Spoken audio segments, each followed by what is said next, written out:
The key question regarding oil production is, have we reached the peak oil production?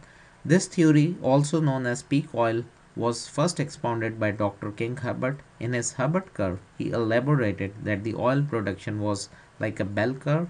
When it reaches the peak production level, it will begin to decline from that point onwards. The US petroleum production, according to this theory, had peaked in the 1970s. In the coming decades, the world's oil industry faces insurmountable task of discovering new oil resources. They need to discover oil sands, Canada, and NGLs, natural gas liquids. NGLs are oil liquids such as propane, butane, and pentane. Canada's oil sand reserves are mammoth in size, ranked second to Saudi Arabia's reserves. Yet the process of removing oil from sands is extremely cumbersome and technically challenging.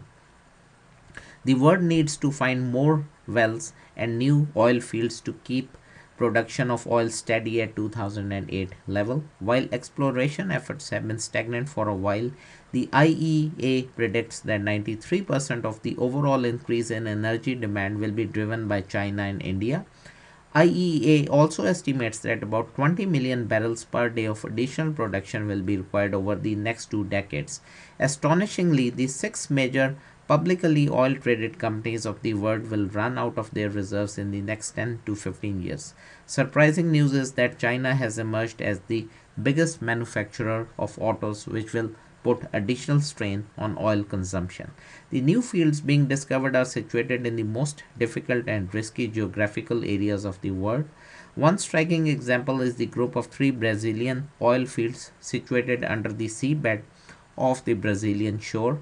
These fields are situated in such a difficult area that their complete development entails a hefty price tag of $1.5 trillion standalone.